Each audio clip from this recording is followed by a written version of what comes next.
teman-teman, Assalamualaikum warahmatullahi wabarakatuh. Jumpa lagi dengan saya, Titin Marlia. Saya adalah salah satu praktisi pendidikan di Kabupaten Rokan Hulu, yaitu di Pondok Pesantren Bahrul Ulum. Kali ini saya akan mengajak kepada teman-teman semua untuk mempelajari dan membedakan apa sih sebenarnya kata baku dan kata tidak baku. Teman-teman pasti tahu dong kata baku itu seperti apa? Kata baku adalah kata yang sesuai dengan kaidah pedoman bahasa Indonesia yang telah ditetapkan dalam KBBI atau Kamus Besar Bahasa Indonesia. Dan selain itu juga kata baku juga termasuk masuk ke dalam PUBI atau Pedoman Umum Ejaan Bahasa Indonesia. Sedangkan kalau kata tidak baku adalah kata yang setiap hari kita gunakan dalam kehidupan sehari-hari, dalam bercakap-cakap dengan orang lain dalam kehidupan sehari-hari. Dan biasanya kata tidak baku juga digunakan dalam situasi tidak resmi. Teman-teman semua pasti sudah bisa dong membedakan apa sih sebenarnya kata baku dengan kata tidak baku dan bagaimana cara untuk membedakannya. Yang pertama, untuk membedakan bagaimana kata itu dikatakan kata baku dan kata tidak baku adalah coba teman-teman cek di dalam KBBI atau Kamus Besar Bahasa Indonesia.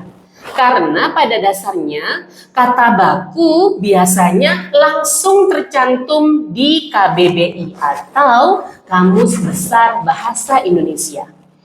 Bagian yang kedua adalah tidak terpengaruh dengan bahasa daerah atau bahasa asing. Kata baku selalu tidak terpengaruh oleh dialek daerah atau serapan yang tidak sesuai dengan aturan. Bagian yang ketiga, menggunakan ejaan yang tepat.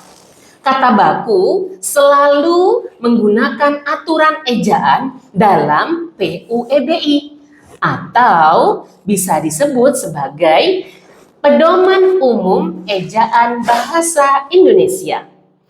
Dan yang keempat, selalu digunakan dalam situasi resmi, dalam pidato kenegaraan, atau karya ilmiah, bahkan dalam ujian-ujian, proposal, tesis, dan lain sebagainya. Kemudian yang kelima atau yang terakhir adalah tidak mengandung imbuhan atau pelafalan yang salah. Kata tidak baku sering mengalami perubahan, baik dalam bentuk ataupun ejaan akibat kebiasaan berbicara dalam kehidupan sehari-hari.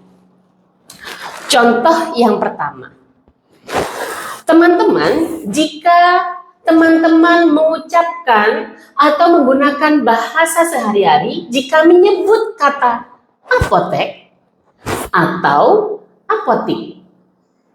Kata apotek atau apotik sering kita gunakan dalam kehidupan sehari-hari. Bagaimana sih cara membedakan dengan kata yang baku atau yang tidak baku? Caranya adalah sangatlah mudah.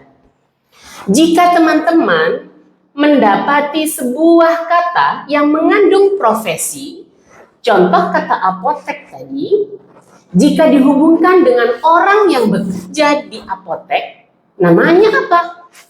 Apoteker. Kalau orang yang bekerja di dunia apotek, perobat-obatan, disebut dengan apoteker, maka kata dasarnya adalah apotek. Maka jika ada yang menyebut dengan apotik, kalau apotik, nanti kata turunannya menjadi apotiker. Kan? Jadi aneh. Oleh sebab itu teman-teman, untuk membedakan hal tersebut, bisa kita melihat bagian profesi atau kata turunannya. Kalau apotek menjadi apoteker. Begitupun dengan kata atlet. Atlet atau atlet. Atlet atau atlet. Atlet atau atlet bisa dilihat lagi dari kata turunannya lagi. Orang yang berkecimpung dalam dunia olahraga atau sehari-hari melakukan aktivitas keolahragaan bisa disebut sebagai apa, teman-teman? Iya, betul. Atletik. Oleh sebab itu, kata bakunya adalah atlet, bukan atlet. Paham, teman-teman? Adakah yang lain yang ingin memberikan contoh? Oke, saya berikan contoh lagi ya. Yang selanjutnya adalah kata nasihat. Kata nasihat itu kata baku atau tidak baku, teman-teman? Kata baku nasihat atau teman-teman biasa menyebutnya dengan kata nasihat. Nasihat atau nasihat menggunakan i atau menggunakan e. Yang paling baku adalah nasihat, bukan nasehat.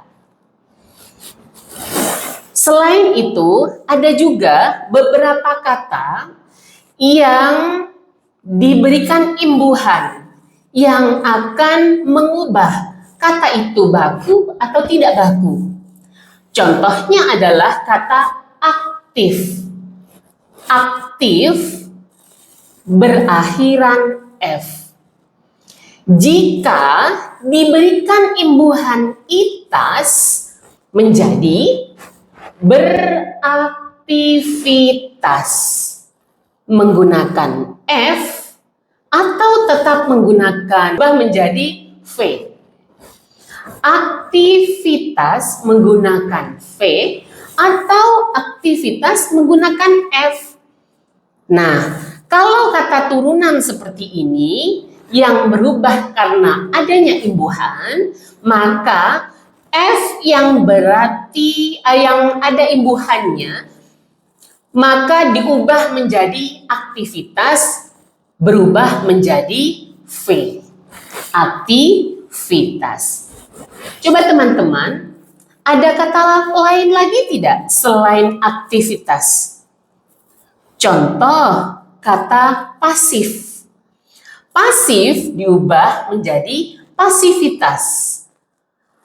Berakhiran itas, maka F tadi akan berubah menjadi V. Bagaimana teman-teman? Sudah paham?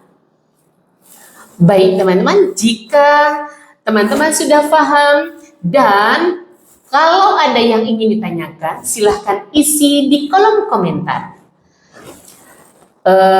Sepertinya hari ini kita cukup sampai di sini dulu. Pertemuan kita akan kita bahas lebih lanjut lagi, mungkin dengan pembahasan yang lain.